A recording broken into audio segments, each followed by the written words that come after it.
ಮನುಷ್ಯರು ಮರನ ಕಡ್ದು ಕಾಡ್ನ ನಾಶ ಮಾಡ್ತಿರೋದು ಇದೊಂದು ಕಹಿಯಾದ ಸತ್ಯ ಅಲ್ವಾ? ಆದ್ರೆ ಮರನೇ ಮನುಷ್ಯರನ್ನ ಕೊಂದು ಭೂಮಿನ ನಾಶ ಮಾಡ್ಕೊಂಡು ಬಂದ್ರೆ ಆಗ ಜನರ ಪರಿಸ್ಥಿತಿ ಯಾವ ರೀತಿ ಇರ್ಬೋದು, ಅವರು ಯಾವ ಯಾವ ಪ್ರಾಬ್ಲಮ್ ಅನ್ನ ಫೇಸ್ ಮಾಡ್ಬೇಕಾಗುತ್ತೆ ಅನ್ನೋದನ್ನ ಈ ಮೂವಿಲಿ ಸೂಪರ್ ಆಗಿ ತೋರಿಸಿದ್ದಾರೆ. ಮೂವಿನ ಸ್ಟಾರ್ಟ್ ಮಾಡೋ ಮೊದ್ಲು ನೀವೇನಾದ್ರೂ ನಮ್ಮ ಚಾನೆಲ್ಗೆ ಹೊಸಬ್ರಾಗಿದ್ರೆ ಈ ಚಾನೆಲ್ ಅನ್ನ ಸಬ್ಸ್ಕ್ರೈಬ್ ಮಾಡೋದನ್ನ ಮಾತ್ರ ಮರಿಬೇಡಿ. ಯಾಕಂದ್ರೆ ಇಂತ ಹಾಗೆ ಇದಕ್ಕಿಂತಲೂ ವಿಭಿನ್ನವಾದಂತಹ ಕತೆಗಳು ನಮ್ಮ ಚಾನೆಲ್ ಅಲ್ಲಿ ಪ್ರತಿದಿನ ಅಪ್ಲೋಡ್ ಆಗ್ತಾನೆ ಇರುತ್ತೆ. ಮೂವಿಯ ಆರಂಭದಲ್ಲಿ ಯುವನ್ ಹೆಸರಿನ ಪುಟ್ಟುಡುಗಿನ ನೋಡ್ತೀವಿ. ಅವಳು ಅವಳ ನಾಯಿ ಜೊತೆ ಕಾಡ ಮಧ್ಯ ಆಟಾಡ್ತಾ ಇರ್ತಾಳೆ. ಆಗ ಅವಳಪ್ಪ ಯಾಂಗ್ ಬಂದು, ಈ ಕಾಡ ಮಧ್ಯ ಏನ್ ಮಾಡ್ತಾ ಇದ್ದೀಯಾ, ಇಲ್ಲಿಗೆಲ್ಲ ಬರ್ಬಾರ್ದು ಅಂತ ಹೇಳಿದ್ದೆ ತಾನೆ, ಯಾಕ್ ಬಂದೆ ಹೇಳು ಅಂತ ಅವಳಿಗೆ ಬೈತಿರೋ ಟೈಮ್ ನಲ್ಲೇ ಆ ನಾಯಿ ಮರಿ ಅಲ್ಲಿಂದ ಓಡೋಗುತ್ತೆ. ಅದನ್ನ ನೋಡುವ ಹುಡುಗಿ ಅವಳಪ್ಪನ ಕೈಯಿಂದ ತಪ್ಪಿಸ್ಕೊಂಡು ಆ ನಾಯಿ ಹಿಂದೆನೆ ಓಡ್ತಾಳೆ. ಆಗ ಅವಳಪ್ಪ ರಾತ್ರಿ ಆಯ್ತು, ಈ ಟೈಮಲ್ಲಿ ಕಾಡ್ಗೆ ಹೋಗೋದು ತುಂಬಾನೇ ಡೇಂಜರಸ್, ವಾಪಸ್ ಬಂದ್ಬಿಡು ಅಂತ ಕರಿತಾ ಅವಳ ಹಿಂದೆ ಓಡ್ತಾರೆ. ಈ ಕಡೆ ನಾಯಿ ಏನಾಯ್ತು ಗೊತ್ತಿಲ್ಲ, ಆದ್ರೆ ಯುವನ್ ಮಾತ್ರ ಒಂದು ದಟ್ಟವಾದ ಮರದ ಹತ್ರ ಹೋಗಿ ಸೇರ್ತಾಳೆ. ಆ ಮರ ನೋಡೋಕೆ ತುಂಬಾನೇ ವಿಚಿತ್ರವಾಗಿರುತ್ತೆ. ನಾರ್ಮಲ್ ಮರಗಳಲ್ಲಿ ಎಲೆ ಬಳ್ಳಿ ಇದ್ರೆ ಈ ಮರದಲ್ಲಿ ಅದು ಎರಡರ ಜೊತೆ ಮನುಷ್ಯರ ಡೆಡ್ ಬಾಡಿನೂ ನೇತಿ ಬಿದ್ದಿರುತ್ತೆ. ಅಷ್ಟೇ ಎಲ್ಲ ಮನುಷ್ಯರ ಹಾರ್ಟಿನ ರೀತಿಯಲ್ಲೇ ಇದಕ್ಕೂ ಒಂದು ಹಾರ್ಟ್ ಇರುತ್ತೆ.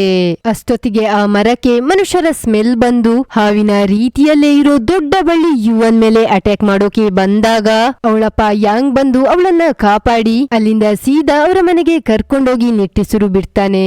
ಹಾಗೆ ಮನೆಯ ಎಲ್ಲಾ ಡೋರ್ ಗಳನ್ನ ಕ್ಲೋಸ್ ಮಾಡಿ ಯುವಿ ಲೈಟ್ ಅನ್ನ ಆನ್ ಮಾಡ್ತಾನೆ. ಈ ಲೈಟ್ ನಿಂದ ಆ ರಾಕ್ಷಸ ಮರಗಳು ದೂರನೇ ಇದ್ದಿರ್ತಾವೆ. ಅದಕ್ಕೆ ನಂತರ ಯುವನ್ಗೆ ಪಶ್ಚಾತ್ತಾಪ ಆಗುತ್ತೆ, ಅವಳಿಂದಾಗಿ ಅವಳ ಅಪ್ಪನು ಅಪಾಯಕ್ಕೆ ಸಿಕ್ಕಿ ಬಿದ್ದಿದ್ರು ಅಂತ. ಆಗ ಅವಳ ತಪ್ಪನ್ನ ಕ್ಷಮಿಸಿ ಅವಳ ವಾಚರ್ ಅಲ್ಲಿ ಒಂದು ಟ್ರ್ಯಾಕರ್ ಅನ್ನ ಫಿಟ್ ಮಾಡ್ತಾನೆ. ಇದ್ರಿಂದ ಅವಳಿರೋ ಲೊಕೇಶನ್ ಈಸಿಯಾಗಿ ಗೊತ್ತಾಗ್ಲಿ ಅಂತ. ಮತ್ತೆ ಅವನ ಮಗಳನ್ನ ಮಲಗಿಸಿ ಇವನು ನಿದ್ದೆಗೆ ಜಾರ್ತಾನೆ. ಆಗ ಅವನ ಕನ್ಸಲ್ಲಿ ಬಹಳಷ್ಟು ವರ್ಷದ ಹಿಂದಿನ ವಿಷನ್ಸ್ ಬರುತ್ತೆ. ಅದ್ರಲ್ಲಿ ಅವನ ಹೆಂಡತಿ, ಮಗಳು ಹಾಗೆ ಯಾಂಗ್ 3 ಜನ ಕಾರಲ್ಲಿ ಹೋಗ್ತಾ ಇರ್ತಾರೆ. ಅವನ ಹೆಂಡತಿ ಒಂದು ಸೈಂಟಿಸ್ಟ್ ಕೆಲಸ ಮಾಡ್ತಾ ಇದ್ದು ಅವಳ ನೆಕ್ಸ್ಟ್ ಪ್ರಾಜೆಕ್ಟ್ ಬಗ್ಗೆ ಯಾಂಗ್ ಹತ್ರ ಹೇಳ್ಕೊಳ್ತಾ ಇರ್ತಾಳೆ.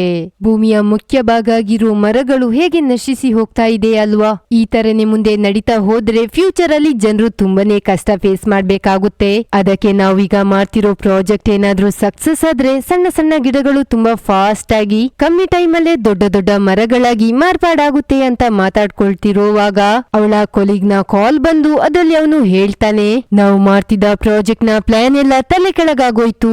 ಜನರ ಹಿತಕ್ಕಾಗಿ ಮಾಡಿರೋ ಈ ಮರಗಳು ಔಟ್ ಆಫ್ ಕಂಟ್ರೋಲ್ ಆಗಿ ಜನರಿಗೆನೆ ಆಪತ್ತು ತರೋ ರೀತಿ ಇದೆ ಅಂತ ಹೇಳ್ತಿರೋ ಟೈಮ್ ನಲ್ಲೇ ಈ ಕಡೆಯಿಂದ ಜನರೆಲ್ಲ ಹೆದ್ರಿ ಓಡಿ ಬರ್ತಾ ಇರ್ತಾರೆ. ಏನಾಗ್ತಿದೆ ಅಂತ ಹೊರಗ್ ಬಂದು ನೋಡ್ದಾಗ ಆ ಮರಗಳು ರಾಕ್ಷಸ ಮರಗಳಾಗಿ ಜನರ ಮೇಲೆನೆ ದಾಳಿ ಮಾಡ್ತಾ ಇರುತ್ತೆ. ಅಷ್ಟರಲ್ಲೇ ಯುವನಳು ಸದ್ದಿನಿಂದ ಯಾಂಗಿಗೆ ಎಚ್ಚರಾಗಿ ಏನಾಗ್ತಿದೆ ಅಂತ ಮಗಳ ಹತ್ರ ಹೋಗಿ ನೋಡ್ದಾಗ ಆ ರಾಕ್ಷಸ ಮರಗಳು ಯುವಿ ಲೈಟ್ ಇದ್ದಂಗೆನೆ ಅವನ ಮಗಳ ಮೇಲೆ ದಾಳಿ ಮಾಡ್ತಾ ಅವಳನ್ನು ಬೆಡ್ ಸಮೇತ ಭೂಮಿಯ ಕೆಳಗೆ ಎಳ್ಕೊಂಡು ಹೋಗ್ತಾವೆ. ಯಾಂಗ್ ಮಗಳನ್ನ ಕಾಪಾಡೋಕೆ ಬಹಳಷ್ಟು ಪ್ರಯತ್ನ ಪಡ್ತಾನೆ, ಆದ್ರೆ ಅದು ಅವನ ಕೈಯಿಂದ ಆಗಲ್ಲ. ಸಡನ್ ಆಗಿ ಅವಳ ವಾಚರ್ ಅಲ್ಲಿ ಟ್ರ್ಯಾಕರ್ ಹಾಕಿದ್ದು ನೆನಪಾಗಿ ಅದನ್ನ ಫಾಲೋ ಮಾಡ್ಕೊಂಡು ಒಂದು ಹಳೆ ಬಿಲ್ಡಿಂಗ್ ಗೆ ಹೋಗ್ತಾನೆ. ಅಲ್ಲಿ ಅವನ ಮಗಳು ಅಳು ಸದ್ದನ್ನ ಕೇಳಿ ಆ ಕಡೆನೆ ಹೋದಾಗ ಅಲ್ಲಿ ಅವಳು ಸಿಗ್ತಾಳೆ. ಅವಳ 4 ದಿಕ್ಕಲ್ಲೂ ಆ ರಾಕ್ಷಸ ಮರಗಳು ಸುತ್ತುವರ್ದಿರ್ತಾವೆ. ಟಾರ್ಚ್ ಲೈಟ್ ನ ತೋರಿಸ್ಕೊಂಡು ಅವಳ ಜೀವನಂತೂ ಕಾಪಾಡ್ಕೊಂಡಿರ್ತಾಳೆ.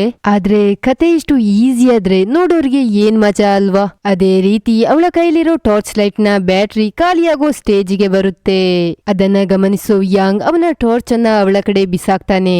ಆಗ ಮರಗಳು ಅವನ ಮಗಳನ್ನ ಬಿಟ್ಟು ಇವನ ಮೇಲೆ ದಾಳಿ ಮಾಡೋಕೆ ಬರುತ್ತೆ.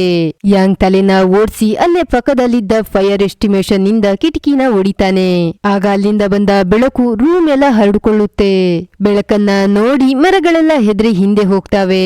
ಹೋಗ್ತಾ ಹೋಗ್ತಾ ಯಾಂಗ್ ನ ಮೇಲೆ ಅಟ್ಯಾಕ್ ಮಾಡಿ ಹೋಗ್ತಾವೆ. ಅದರಿಂದಾಗಿ ಯಾಂಗ್ ಅಲ್ಲೇ ಗಾಯಾಳಾಗಿ ಬಿದ್ದೋಗ್ತಾನೆ. ಆಗ ಅವನಿಗೆ ಇನ್ನೊಂದು ವಿಷನ್ಸ್ ಗಳು ಬರುತ್ತೆ. ಅದ್ರಲ್ಲಿ ಅವನ ಹೆಂಡತಿ ತುಂಬಾನೇ ಟೆನ್ಷನ್ ಆಗಿ ಹೇಳ್ತಾ ಇರ್ತಾಳೆ, ಈ ಮರಗಳು ಮನುಷ್ಯನ ಜೀವಕ್ಕೆ ತುಂಬಾನೇ ಅಪಾಯ ತರೋ ರೀತಿ ಇದೆ. ಅದ್ರಲ್ಲೂ ಈಗ ಲಿವಿಂಗ್ ಬೀಯಿಂಗ್ ಪ್ರಾಪರ್ಟಿ ಬಂದಿವೆ. ಇದನ್ನ ಕೇವಲ ಬೆಳಕು ಹಾಗೆ ಯುವಿ ಲೈಟ್ ನಿಂದ ಅಷ್ಟೇ ಕಂಟ್ರೋಲ್ ಮಾಡೋಕೆ ಸಾಧ್ಯ ಅಂತ ಮಾತಾಡ್ತಿರೋ ಟೈಮ್ ನಲ್ಲೇ ಆ ರಾಕ್ಷಸ ಮರಗಳು ಗೋಡೆನ ಒಟ್ಕೊಂಡು ಅವನ ಹೆಂಡತಿಯ ಮೇಲೆ ಅಟ್ಯಾಕ್ ಮಾಡ್ತಾವೆ. ಯಾಂಗ್ ನೋದ್ರ ಕೈಯಿಂದ ಹೆಂಡತಿನ ಕಾಪಾಡೋಕೆ ಪೂರ್ತಿ ಪ್ರಯತ್ನ ಮಾಡ್ತಾನೆ. ಆದ್ರೆ ಈ ಕಡೆಯಿಂದ ಆ ಮರಗಳು ಅವನ ಮಗಳ ಮೇಲೂ ಅಟ್ಯಾಕ್ ಮಾಡ್ತಾವೆ.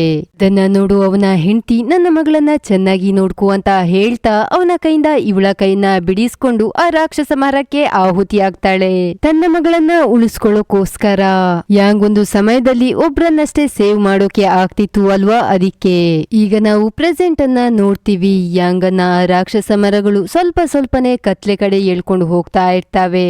ಯುವನಂತೂ ಅವಳ ತಂದೆಯನ್ನ ಕಾಪಾಡೋಕೆ ಶಕ್ತಿ ಮೀರಿ ಪ್ರಯತ್ನ ಪಡ್ತಾ ಇರ್ತಾಳೆ. ಆಗ ಒಂದು ಶಾರ್ಪ್ ಆದ ಬ್ಲೇಡ್ ಆ ರಾಕ್ಷಸ ಮರಗಳನ್ನ ಕತ್ತರಿಸಿ ಯಾಂಗ್ ಅನ್ನ ಅದರ ಕೈಯಿಂದ ಮುಕ್ತಗೊಳಿಸುತ್ತೆ. ಯಾರಪ್ಪ ಅದು ಅಂತ ನೋಡಿದಾಗ ಅಲ್ಲಿಗೆ ಸೋಲ್ಜರ್ಸ್ ಬಂದಿರ್ತಾರೆ. ಅವರು ಅಲ್ಲಿದ್ದ ಮರಗಳ ಮೇಲೆ ದಾಳಿ ಮಾಡೋಕೆ ಸ್ಟಾರ್ಟ್ ಮಾಡ್ತಾರೆ. ಅವರ ದಾಳಿಯಿಂದ ಜಾಸ್ತಿ ಹೊತ್ತು ಮರಗಳನ್ನ ತಡೆಯೋಕೆ ಆಗ್ತಿರಲ್ಲ. ಅದಕ್ಕೆ ಒಂದು ಸೋಲ್ಜರ್ಸ್ ಯುವಿ ಲೈಟ್ ನ ಆನ್ ಮಾಡೋಕೆ ಟ್ರೈ ಮಾಡ್ತಾನೆ. ಆದ್ರೆ ಅದು ಎಷ್ಟೇ ಆನ್ ಮಾಡಿದ್ರು ಆನ್ ಆಗ್ತಾ ಇರಲ್ಲ. ಅಷ್ಟೊತ್ತಿಗೆ ಯಾಂಗ್ಗೆ ಕಾನ್ಶಿಯಸ್ ಬಂದು ಆ ಸೋಲ್ಜರ್ ಕಷ್ಟಪಡ್ತಿರೋದನ್ನ ನೋಡಿ ತಕ್ಷಣನೇ ಅಲ್ಲಿಗೆ ಹೋಗಿ ಒಂದೇ ಸೆಕೆಂಡಿಗೆ ಅದನ್ನ ಸರಿ ಮಾಡ್ತಾನೆ. ಅದರಿಂದ ಬಂದ ಯುವಿ ಲೈಟ್ಗೆ ಹೆದರಿ ಆ ಮರಗಳು ಕತ್ಲೆಗೆ ಹೋಗಿ ಅಡಿಗೆ ಕೂಡ್ತವೆ. ಅದೇ ಟೈಮ್ ನ ಲಾಭ ಪಡ್ಕೊಂಡು ಸೋಲ್ಜರ್ಸ್ ಅಲ್ಲಿ ಏನನ್ನೋ ಹುಡುಕ್ತಾರೆ. ಆಗ ಅವರಿಗೆ ಅವರು ಹುಡುಕ್ತಿರೋದು ಸಿಗುತ್ತೆ. ಅದರ ಹೆಸರು ರೀಜೆಂಟ್ ಡಿವೈಸ್ ಆಗಿರುತ್ತೆ. ಅದು ಸಿಕ್ಕಿರೋ ವಿಷಯನ ಒಂದು ಸೋಲ್ಜರ್ಸ್ ಅವನ ಹೆಡ್ ಕ್ವಾರ್ಟರ್ಗೆ ಹೇಳ್ತಾನೆ. ಆಗ ಯಾಂಗ್ ಈ ಡಿವೈಸ್ ಬಗ್ಗೆ ಕೇಳಿದಾಗ ಸೋಲ್ಜರ್ ಹೇಳ್ತಾನೆ, ಈ ರಾಕ್ಷಸ ಮರಗಳು ಭೂಮಿಯ ಕೆಳಗೆ ಅದರದೇ ಆದ ಟ್ರ್ಯಾಪ್ ಅನ್ನ ಮಾಡ್ಕೊಂಡಿದಾವೆ. ಅದು ತುಂಬಾ ದೂರ ದೂರ ತನಕ ಹರಡ್ಕೊಂಡ್ ಬಿಟ್ಟಿವೆ. ಇದರಿಂದಾಗಿ ಇನ್ನು 2 ದಿನದಲ್ಲಿ ಇಡೀ ಭೂಮಿಯೇ ಸರ್ವನಾಶ ಆಗಿ ಹೋಗುತ್ತೆ. ಅದನ್ನ ತಡೆಯೋಕಿರೋ ನಮ್ಮ ಕೊನೆಯ ಅಸ್ತ್ರ ಅಂದ್ರೆ ಅದೇ ರೀಜೆಂಟ್ ಡಿವೈಸ್. ಇಂತಹ ಡಿವೈಸ್ ಭೂಮಿಯಲ್ಲಿ 140 ಇದೆ. ಅದನ್ನ ಕಂಡುಹುಡುಕಿ ಅದನ್ನ ಕಂಟ್ರೋಲ್ ಮಾಡೋದು ಈ ಜಾಯಿಂಟ್ ಫೋರ್ಸ್ ಸೋಲ್ಜರ್ಸ್ ಗಳ ಕೆಲಸ ಆಗಿರುತ್ತೆ. ಈ ಡಿವೈಸ್ ಅನ್ನ ಒಂದೇ ಟೈಮ್ಗೆ ಮರಗಳ ಬುಡಕ್ಕೆ ಲಾಂಚ್ ಮಾಡೋದ್ರಿಂದ ಮುಂದೆ ಮರಗಳಿಂದ ಆಗೋ ಅನಾಹುತವನ್ನ ತಪ್ಪಿಸಿ ಎಲ್ಲಾನು ಮೊದಲಿನ ರೀತಿಯೇ ಮಾಡಬಹುದು ಅಂತ. ಅದಾಗ್ಲೇ ಭೂಮಿಯ ಕೆಳಗಿದ್ದ ಒಂದು ದೊಡ್ಡ ಮರ ಅಲ್ಲಿದ್ದ ಯುವಿ ಲೈಟ್ ಅನ್ನ ಒಡ್ಕೊಂಡು ಮೇಲೇಳುತ್ತೆ. ಈಗಂತೂ 4 ದಿಕ್ಕಲ್ಲೂ ಕತ್ಲು ಆವರಿಸಿರುತ್ತೆ. ಆದ್ರೂ ಸೋಲ್ಜರ್ಸ್ ಅಕ್ಕಪಕ್ಕ ಇದ್ದ ಕಿಟಕಿನ ಒಡ್ದು ಸ್ವಲ್ಪ ಸ್ವಲ್ಪ ಬೆಳಕು ಬಿಲ್ಡಿಂಗ್ ಒಳಗೆ ಬರೋ ರೀತಿ ಮಾಡ್ತಾರೆ. ಈ ಇನ್ಸಿಡೆಂಟ್ ನಿಂದ ಒಬ್ಬೊಬ್ರು ಒಂದೊಂದ್ ದಿಕ್ಕಿನ ಕಡೆ ಆಗಿರ್ತಾರೆ. ಅದ್ರಲ್ಲಿ ಆ ಟೀಮ್ ನ ಕ್ಯಾಪ್ಟನ್ ಅಂತೂ ಒಂದು ಜಾಗದಲ್ಲಿ ಗಾಯಾಳಾಗಿ ಬಿದ್ದಿರ್ತಾನೆ. ಅದನ್ನ ಲೀಮು ಅಂತ ಸೋಲ್ಜರ್ ನೋಡಿ ಅವನ ಸಹಾಯಕ್ಕೆ ಮುಂದಾಗ್ತಾಳೆ. ಅಷ್ಟ್ರಲ್ಲೇ ಅಲ್ಲಿಗೆ ದೊಡ್ಡ ಹಾವಿನ ರೀತಿ ಇರೋ ಮರ ಬಂದು ಅದ್ರ ಬೇಟೆನ ಹುಡುಕುತ್ತೆ. ಆಗ ಯಾಂಗ್ ರಾಡ್ ನ ಹಿಡ್ಕೊಂಡು ಅದ್ರ ಮೇಲೆ ಅಟ್ಯಾಕ್ ಮಾಡೋಕೆ ರೆಡಿ ಆಗ್ತಾನೆ. ಅದನ್ನ ನೋಡು ಲೀಮೋ ಅವನನ್ನ ಹಾಗೆ ಮಾಡೋದ್ರಿಂದ ತಡಿತಾಳೆ. ಯಾಕಂದ್ರೆ ಆ ರಾಕ್ಷಸ ಮರಕ್ಕೆ ಕಣ್ಣು ಕಾಣಿಸ್ತಿರೋಲ್ಲ, ಅದ್ರ ಬೇಟೆನ ಸದ್ದು ಕೇಳಿ ಅಷ್ಟೇ ಮಾಡ್ತಿರುತ್ತೆ. ಅದ್ರಿಂದಾಗಿ ಅವರೆಲ್ಲ ಮೆತ್ತಗೆ ಅಲ್ಲಿಂದ ಹೋಗ್ತಾ ಇರ್ತಾರೆ.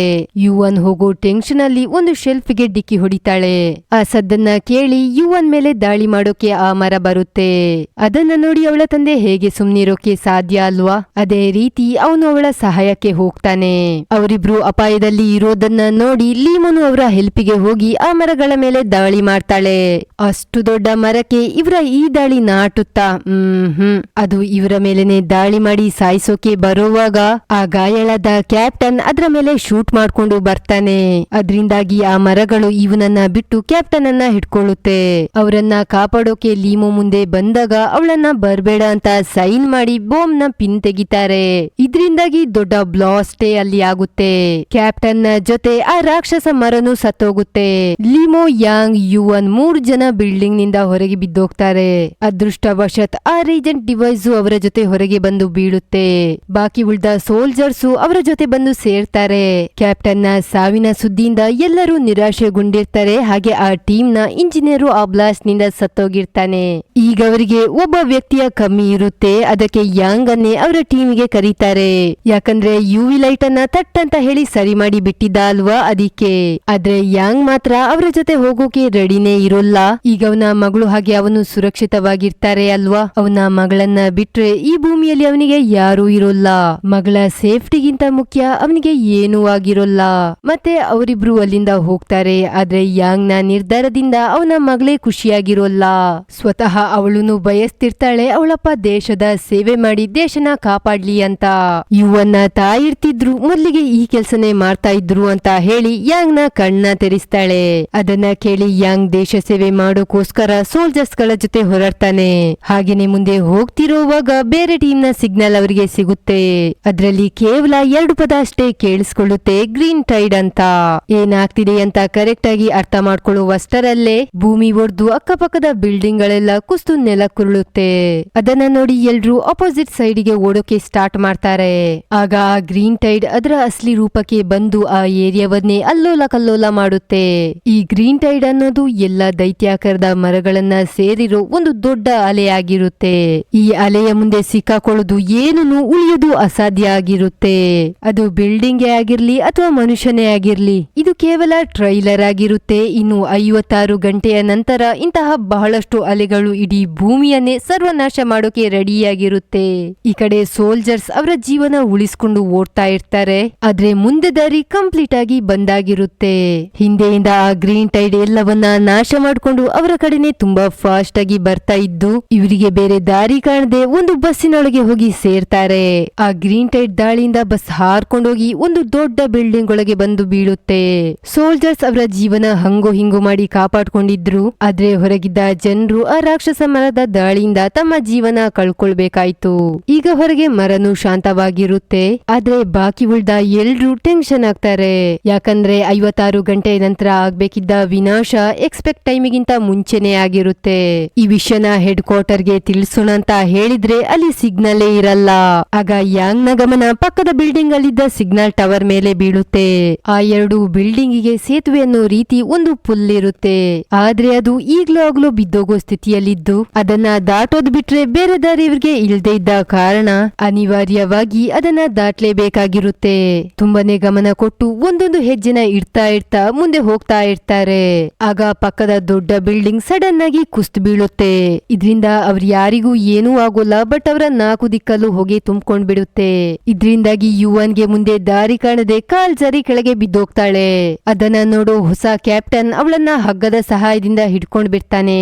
ಯಾಂಗ್ ಅವರನ್ನ ಮೇಲೆ ಎತ್ತಾನೆ, ಆದ್ರೆ ಆ ಹಗ್ಗ ಕಟ್ಟಾಗೋ ಸ್ಟೇಜಿಗೆ ಬಂದು ಅವರಿಬ್ಬರ ಭಾರನ ತಡ್ಕೊಳ್ಳುವಷ್ಟು ಶಕ್ತಿ ಆ ಹಗ್ಗಕ್ಕೆ ಇರಲ್ಲ. ಅದನ್ನ ಅರ್ಥ ಮಾಡ್ಕೊಂಡ ಕ್ಯಾಪ್ಟನ್ ತನ್ನ ಪ್ರಾಣನ ಪಣಕ್ಕಿಟ್ಟು ಯುವನ್ ಅನ್ನ ಕಾಪಾಡ್ತಾನೆ. ಟೀಮ್ ನ ಕ್ಯಾಪ್ಟನ್ ಸತ್ತಿದ್ದ ಕಾರಣ ಲೀಮೋ ಈಗ ಟೀಮ್ ನ ಹೊಸ ಕ್ಯಾಪ್ಟನ್ ಆಗಿರ್ತಾಳೆ. ಯಾಂಗ್ ಯುವನ್ ನ ಕಷ್ಟಪಟ್ಟು ಮೇಲೆತ್ತಾನೆ, ಆದ್ರೆ ಅಷ್ಟೊತ್ತಿಗೆಲ್ಲ ಆ ಪೂಲ್ ಮುರಿದು ಬೀಳೋ ಸ್ಥಿತಿಗೆ ಬರುತ್ತೆ.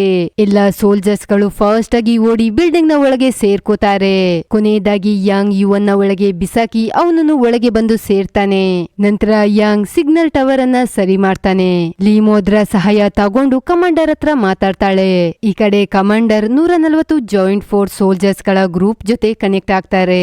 ಕಮಾಂಡರ್ ನ ಮುಖಾಂತರ ಅಷ್ಟು ಟೀಮ್ ಗಳಿಗೆ ಗೊತ್ತಾಗೋ ಆಶ್ಚರ್ಯ ವಿಷಯ ಏನಂದ್ರೆ 56 ಗಂಟೆಯ ಮೇಲೆ ಆಗ್ಬೇಕಿದ್ದ ವಿನಾಶ ಇನ್ನು ಕೇವಲ 4 ಗಂಟೆಯಲ್ಲಿ ಆಗುತ್ತೆ. ಇದರಿಂದ ಆ ಸೋಲ್ಜರ್ಸ್ ಗಳು ಇರೋ ಏರಿಯಾ ರೆಡ್ ಅಲರ್ಟ್ ಆಗಿದ್ದು ಜಾಸ್ತಿ ಹೊತ್ತು ಅಲ್ಲೇ ಇರೋದ್ರಿಂದ ಗ್ರೀನ್ ಟೈಡ್ ದಾಳಿಗೆ ಎಲ್ಲ ಸೋಲ್ಜರ್ಸ್ ಸಾಯೋ ಸಾಧ್ಯತೆ ಇದೆ ಅಂತ. ಈ ಮಿಷನ್ ನ ಅರ್ಧಕ್ಕೆ ನಿಲ್ಸಿ ಮುಂದೆ ಕಷ್ಟನೋ ಸುಖನೋ ಏನ್ ಬಂದ್ರು ಎಲ್ರೂ ಸೇರಿ ಫೇಸ್ ಮಾಡೋಣ ಅಂತ ಕಮಾಂಡರ್ ನಿರ್ಧಾರ ಮಾಡ್ತಾರೆ. ಅದನ್ನ ಕೇಳಿ ಲೀಮೋ ಹೇಳ್ತಾಳೆ, ಈ ಮಿಷನ್ ನ ಕಂಪ್ಲೀಟ್ ಮಾಡೋಕೋಸ್ಕರ ಎಷ್ಟೋ ಸೋಲ್ಜರ್ಸ್ ಅವರ ಜೀವನೇ ಕೊಟ್ರು, ಈ ಕಡೆ ಹಂತಕ್ಕೆ ಬಂದು ನಿಲ್ಸೋದು ಸರಿಯಲ್ಲ ಅಂತ. ಅದಕ್ಕೆ ಕಮಾಂಡರ್ ಸತ್ತವರ ಬಗ್ಗೆ ಬೇಸರ ಇದೆ, ಆದ್ರೆ ಬದುಕುಳಿದವರನ್ನ ರಿಸ್ಕಿಗೆ ತಳ್ಳೋದು ಅದನ್ನು ಸರಿಯಲ್ಲ ಅಲ್ವಾ, ಇನ್ನು ರೀಜೆಂಟ್ ಲಾಂಚ್ ಮಾಡೋದು ನಿಮ್ಮ ರಿಸ್ಕಿಗೆ ಬಿಟ್ಟಿದ್ದು ಅಂತ ಹೇಳ್ತಾರೆ. ಅದನ್ನ ಕೇಳಿ 140 ಟೀಮ್ಗಳು ಹೋಪ್ ಕಳ್ಕೊಂಡು ವಾಪಸ್ ಬಂದ ದಾರಿಗೆ ಹೋಗ್ತಾರೆ. ಆಗ ಯಾಂಗ್ ಮೈಕ್ ನ ತಗೊಂಡು ಅವರನ್ನ ಮೋಟಿವೇಟ್ ಮಾಡ್ತಾನೆ. ನನ್ನ ಹೆಂಡತಿನೂ ಈ ರಾಕ್ಷಸ ಮರದ ದಾಳಿಗೆ ಸತ್ತೋದ್ಲು, ಫ್ಯಾಮಿಲಿಯಲ್ಲಿ ಒಬ್ಬ ಮೆಂಬರ್ ಅನ್ನ ಕಳ್ಕೊಳ್ಳೋದ್ರಿಂದ ಎಷ್ಟು ನೋವಾಗುತ್ತೆ ಅನ್ನೋದು ಅವರ ಫ್ಯಾಮಿಲಿ ಮೆಂಬರ್ ಅನ್ನ ಕಳ್ಕೊಂಡವರಿಗಷ್ಟೇ ಗೊತ್ತು. ಈ ಪ್ರಪಂಚದಲ್ಲಿ ಇಂತ ಎಷ್ಟು ಇನ್ನೋಸೆಂಟ್ ಜನರಿದ್ದಾರೆ, ಅವರೆಲ್ಲರ ಪ್ರಾಣ ಕಾಪಾಡೋದು ನಮ್ಮ ಕೈಲಿದೆ. ಅದನ್ನ ಕೇಳಿ ಎಲ್ಲಾ ಸೈನಿಕರಿಗೆ ಜೋಶ್ ಬಂದು ಅವರೆಲ್ಲರೂ ರೀಜೆಂಟ್ ಡಿವೈಸ್ ಅನ್ನ ತಕೊಂಡು ಆ ಏರಿಯಾದ ಲಾಂಚಿಂಗ್ ಸ್ಟೇಷನ್ಗೆ ಹೋಗ್ತಾರೆ. ಅವರ ಜೊತೆ ಲೀಮೋನ ಟೀಮ್ನವರು ಹೋಗಿ ತಲುಪ್ತಾರೆ. ಎಲ್ರೂ ಒಟ್ಟಾಗಿ ಸೇರಿ ರೀಜೆಂಟ್ ಡಿವೈಸ್ ಅನ್ನ ಲಾಂಚ್ ಮಾಡ್ತಾರೆ. ಆದ್ರೆ ಪ್ರಾಬ್ಲಮ್ ಇಲ್ಲಿಗೆ ಮುಗ್ದಿರೋಲ್ಲ, ಅವರೆಲ್ಲರಿಗೂ ಇನ್ನೊಂದು ಹೊಸ ಪ್ರಾಬ್ಲಮ್ ಅನ್ನ ಫೇಸ್ ಮಾಡ್ಬೇಕಾಗುತ್ತೆ. ಅದೇನಂದ್ರೆ ರೀಜೆಂಟ್ ಡಿವೈಸ್ ಗೆ ಮರದ ಬುಡದ ತನಕ ತಲುಪೋಕೆ ಆಗ್ತಿರಲ್ಲ. ಯಾಕಂದ್ರೆ ಆ ಮರಗಳ ಕೊಂಬೆಗಳು ಭೂಮಿಯ ಮೇಲೆ ಲೇಯರ್ ತರ ಹರಡ್ಕೊಂಡು ಆ ಬುಡಗಳಿಗೆ ರಕ್ಷಾ ಕವಚದ ರೀತಿ ಅದರ ಬುಡವನ್ನ ಪ್ರೊಟೆಕ್ಟ್ ಮಾಡ್ತಿರುತ್ತೆ. ಅದನ್ನ ದಾಟ್ಕೊಂಡು ಮರದ ಬುಡದವರೆಗೆ ಹೋಗೋದು ರೀಜೆಂಟ್ ಡಿವೈಸ್ ಗೆ ಅಸಂಭವ ಆಗಿರುತ್ತೆ. ಅದು ಈ ಸೈನಿಕರಿಗೆ ಗೊತ್ತಾಗ್ತಿದ್ದಂಗೆನೆ ವಾಪಸ್ ಅವರ ಮುಖದಲ್ಲಿ ದುಃಖ ಆವರಿಸಿಕೊಳ್ಳುತ್ತೆ. ಆಗ ಯಾಂಗ್ಗೆ ಒಂದು ಸದ್ದು ಕೇಳುತ್ತೆ, ಅದು ಜ್ವಾಲಾಮುಖಿದ್ದಾಗಿರುತ್ತೆ. ಆಗ ಅವನಿಗೆ ಐಡಿಯಾ ಬರುತ್ತೆ, ಈ ಲಾಂಚಿಂಗ್ ಸ್ಟೇಷನ್ ನ ಕರೆಂಟ್ ಆ ಜ್ವಾಲಾಮುಖಿಯ ಜಿಯೋಥರ್ಮಲ್ ಎನರ್ಜಿಯಿಂದ ಉತ್ಪತ್ತಿ ಆಗ್ತಾ ಇರುತ್ತೆ. ಅದಕ್ಕೋಸ್ಕರ ಭೂಮಿಯ ಕೆಳಗೆ ವಿಶೇಷವಾದ ಸಿಸ್ಟಮ್ ಅನ್ನ ಅಳವಡಿಸಿರ್ತಾರೆ. ಈಗ ಆ ಸಿಸ್ಟಮ್ ಅನ್ನ ಬಂದ್ ಮಾಡೋದ್ರಿಂದ ಎಲ್ಲ ಜ್ವಾಲಾಮುಖಿಗಳು ಒಂದೇ ಜಾಗದಲ್ಲಿ ಸಂಗ್ರಹಗೊಂಡು ಭೂಮಿಯ ಕೆಳಗೆ ಹೋಗೋದ್ರಿಂದ ಆ ಮರಗಳ ಕೊಂಬೆಗಳು ಸುಟ್ಟು ರೀಜೆಂಟ್ ರೀಜೆಂಟ್ ಡಿವೈಸ್ ಬುಡದ ತನಕ ಹೋಗೋಕೆ ದಾರಿ ಮಾಡಿ ಕೊಡುತ್ತೆ ಅಂತ. ಅದನ್ನ ಕೇಳಿ ಒಂದು ಸೋಲ್ಜರ್ ಆ ಕಂಟ್ರೋಲ್ ಸಿಸ್ಟಮ್ ಅನ್ನೇ ಬಂದ್ ಮಾಡೋಕೆ ಹೋಗ್ತಾನೆ. ಆದ್ರೆ ಅದು ಲ್ಯಾಪ್ಟಾಪ್ ಇಂದ ಆಗ್ತಿರಲ್ಲ. ಆಗ ಇನ್ನೊಂದು ಸೋಲ್ಜರ್ ಹೇಳ್ತಾನೆ, ಕೆಳಗೆ ಹೋಗಿ ಆ ಸಿಸ್ಟಮ್ ಅನ್ನೇ ನಾಶ ಮಾಡಿ ಬಿಡೋಣ ಅಂತ. ಆಗ ಲೀಮೋನು ಅವರ ಜೊತೆ ಹೊರಡ್ತಾಳೆ. ಮತ್ತೆ ಯಾಂಗ್ನು ಅವರ ಜೊತೆ ಹೋಗೋಕೆ ಮುಂದಾಗ್ತಾನೆ. ಯಾಕಂದ್ರೆ ಅವನು ಪ್ರೊಫೆಷನಲ್ ಟೆಕ್ನಿಷಿಯನ್ ಆಗಿದ್ದು ಯಾವಾಗ ಬೇಕಾದ್ರೂ ಅವನ ಅವಶ್ಯಕತೆ ಇವರಿಗೆ ಬೀಳ್ಬೋದಾಗಿರುತ್ತೆ ಅಂತ. ಕೆಳಗೆ ಹೋಗ್ತಿರೋವಾಗ ಲಾವದ ಬಿಸಿ ಹೆಚ್ಚಾಗ್ತಾ ಹೋಗುತ್ತೆ. ಅದನ್ನ ಸಹಿಸ್ಕೊಂಡು ಕೆಳಗೆ ಹೋಗಿ ನೋಡ್ದಾಗ ಆ ರಾಕ್ಷಸ ಮರಗಳು ಆ ಜಾಗವನ್ನು ಆಕ್ರಮಿಸಿಕೊಂಡು ಬಿಟ್ಟಿರ್ತಾವೆ. ಅದನ್ನ ದಾಟ್ಕೊಂಡು ಮುಂದೆ ಹೋಗ್ಲೇಬೇಕಾಗಿದ್ದ ಕಾರಣ ಅದರ ಜೊತೆ ಹೋರಾಡೋಕೆ ಸ್ಟಾರ್ಟ್ ಮಾಡ್ತಾರೆ. ಅದೇ ಹೋರಾಟದಲ್ಲಿ ಆ ಮರಗಳು ಯಾಂಗ್ನ ಮೇಲೆ ದಾಳಿ ಮಾಡಿ ಅವನನ್ನ ಗಾಯಾಳಾಗಿ ಮಾಡ್ತಾವೆ. ಅವರಲ್ಲಿ ಸಮಯ ಕಮ್ಮಿದ್ದ ಕಾರಣ ಮತ್ತೊಬ್ಬ ಸೋಲ್ಜರ್ ಅವನ ಜೀವನ ಲೆಕ್ಕಿಸದೆ ಬಾಂಬ್ ಬ್ಲಾಸ್ಟ್ ಮಾಡಿ ಅವರ ದಾರಿನ ಕ್ಲಿಯರ್ ಮಾಡ್ತಾನೆ. ಅದನ್ನ ನೋಡಿ ಅವರಿಗೆ ಬೇಜಾರ್ ಮಾಡ್ಕೊಳ್ಳುವಷ್ಟು ಟೈಮು ಇರೋಲ್ಲ. ಹೇಗಾದ್ರೂ ಮಾಡಿ ಈ ಮಿಷನ್ ನ ಕಂಪ್ಲೀಟ್ ಮಾಡ್ಲೇಬೇಕಾಗಿರುತ್ತೆ.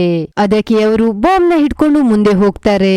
ಅಲ್ಲಿ ಅವರಿಗೊಂದು ಬಾಗಿಲು ಕಾಣಿಸ್ಕೊಳ್ಳುತ್ತೆ. ಅದನ್ನ ಓಪನ್ ಮಾಡೋಕೆ ಏನಾದ್ರೂ ಗಟ್ಟಿ ವಸ್ತು ತಾ ಅಂತ ಲೀಮೋನ ಕಳಿಸ್ತಾನೆ. ಲೀಮೋನು ಗಟ್ಟಿಯಾದ ವಸ್ತು ಏನಾದ್ರೂ ಸಿಗುತ್ತಾ ಅಂತ ಹುಡುಕ್ತಿರೋ ಟೈಮ್ ನಲ್ಲೇ ಯಾಂಗ್ ಮೆಲ್ಲಕ್ಕೆ ಆ ಡೋರ್ ನ ಓಪನ್ ಮಾಡಿ ಒಳಗೆ ಹೋಗಿ ಡೋರ್ ನ ಲಾಕ್ ಮಾಡ್ಕೋತಾನೆ. ಅದನ್ನ ನೋಡಿ ಲೀಮೋ ಅರ್ಥ ಮಾಡ್ಕೊಳ್ತಾಳೆ, ಯಾಂಗ್ ಅವನ ಜೀವನ ಕೊಟ್ಟು ದೇಶನ ಉಳಿಸೋಕೆ ಹೊರಟಿದ್ದಾನೆ ಅಂತ. ಅದಕ್ಕೆ ಲೀಮೋ ಆತರ ಮಾಡೋದನ್ನ ತಡೆದು ನಾನು ಬರ್ತೀನಿ ಅಂತ ಹಠ ಮಾಡ್ತಾಳೆ. ಯಾಂಗ್ ನಾನು ಕಂಪ್ಲೀಟ್ ಆಗಿ ಗಾಯಗೊಂಡಿದ್ದೇನೆ, ಇನ್ನು ಬದುಕುಳಿಯೋದು ಡೌಟ್. ಈ ಮಿಷನ್ ಅನ್ನ ನಾನೊಬ್ನೇ ಕಂಪ್ಲೀಟ್ ಮಾಡ್ತೀನಿ. ನನ್ನ ಮಗಳಿಗೆ ನನ್ನ ಬಿಟ್ರೆ ಬೇರೆ ಯಾರೂ ಇಲ್ಲ, ಇನ್ನವಳ ಜವಾಬ್ದಾರಿ ನಿಂದು ಅಂತ ಹೇಳಿ ಅಲ್ಲಿಂದ ಮುಂದುವರಿತಾನೆ. ಈ ಕಡೆ ಭೂಮಿಯಿಂದ ದೊಡ್ಡ ದೊಡ್ಡ ಗ್ರೀನ್ ಟೈಡ್ ಮೇಲೇಳುತ್ತೆ. ಅದನ್ನ ನೋಡಿ ಎಲ್ರು ನಮ್ಮ ಕತೆ ಮುಗೀತು ಅಂತ ಸಾಯೋಕೆ ರೆಡಿ ಆಗ್ತಾರೆ. ಇನ್ನೊಂದ್ ಕಡೆ ಯಾಂಗ್ ಮರಗಳ ದಾಳಿಯಿಂದ ಇಂಜುರ್ಡ್ ಆಗಿದ್ರು ಕೂಡ ಕಷ್ಟಪಟ್ಟು ಮಿಷನ್ ನ ಕಂಪ್ಲೀಟ್ ಮಾಡೋಕೆ ಮುಂದೆ ಮುಂದೆ ಹೋಗ್ತಾ ಇರ್ತಾನೆ. ಅಷ್ಟೊತ್ತಿಗೆ ಮೇಲಿನಿಂದ ಬಿಲ್ಡಿಂಗ್ ನ ಕಲ್ಲುಗಳೆಲ್ಲ ಉದ್ರಿ ಅವನ ಮೇಲೆ ಬೀಳುತ್ತೆ. ಈಗಂತೂ ಅವನಿಗೆ ನಡೆಯೋಕು ಆಗ್ತಿರಲ್ಲ. ಆದ್ರೂನು ತೆವಳ್ಕೊಂಡು ಕಂಟ್ರೋಲ್ ರೂಮ್ ತನಕ ಬಂದು ತಲುಪಿ ಕ್ಯಾಮ್ರಾದ ಮುಖಾಂತರ ಉಳಿದ ಸೋಲ್ಜರ್ಸ್ ಗಳ ಜೊತೆ ಕನೆಕ್ಟ್ ಆಗ್ತಾನೆ. ಅದನ್ನ ನೋಡಿ ಅವಳ ಮಗಳಿಗೂ ಗೊತ್ತಾಗಿರುತ್ತೆ, ಅವಳಪ್ಪ ದೇಶಕ್ಕೋಸ್ಕರ ಜೀವ ಕೊಡೋಕೆ ಹೊರಟಿದ್ದಾರೆ ಅಂತ. ವಾಪಸ್ ಬಂದ್ಬಿಡುವಪ್ಪ ಅಂತ ತುಂಬಾನೇ ರಿಕ್ವೆಸ್ಟ್ ಮಾಡ್ತಾಳೆ. ಆದ್ರೆ ಅಷ್ಟೊತ್ತಿಗೆಲ್ಲ ಬಾಂಬ್ ನ ಟೈಮ್ ಮುಗ್ದು ಬ್ಲಾಸ್ಟ್ ಆಗಿ ಹೋಗುತ್ತೆ. ಅದರಿಂದ ಎಲ್ಲ ಲಾವಾಗಳು ಒಂದೇ ಜಾಗದಲ್ಲಿ ಸಂಗ್ರಹಗೊಂಡು ಭೂಮಿಯ ಕೆಳಗೆ ಹೋಗಿ ಮರಗಳ ಪ್ರೊಟೆಕ್ಷನ್ ಲೇಯರ್ ತರ ಇರೋ ಕೊಂಬೆಗಳನ್ನ ಸುಟ್ಟು ಬಿಡುತ್ತೆ. ಅದಾದ ಸ್ವಲ್ಪ ಹೊತ್ತಿಗೆ ರೀಜೆಂಟ್ ಡಿವೈಸ್ ಭೂಮಿಯ ಕೆಳಗಿರೋ ಮರಗಳ ಬೇರಿಗೆ ತಲುಪಿ ರಾಕ್ಷಸ ಮರವನ್ನ ಸರ್ವನಾಶ ಮಾಡಿ ಬಿಡುತ್ತೆ. ಭೂಮಿಯಲ್ಲಿ ಕೊನೆಯದಾಗಿ ಉಳಿದವರೆಲ್ಲ ಖುಷಿ ಪಡ್ತಾರೆ. ಮನುಷ್ಯ ಜಾತಿ ಸಂಪೂರ್ಣವಾಗಿ ನಾಶ ಆಗೋ ಮೊದ್ಲೇ ಅವರಿಗೆ ಜಯ ಸಿಕ್ಕಿರುತ್ತೆ ಅಂತ.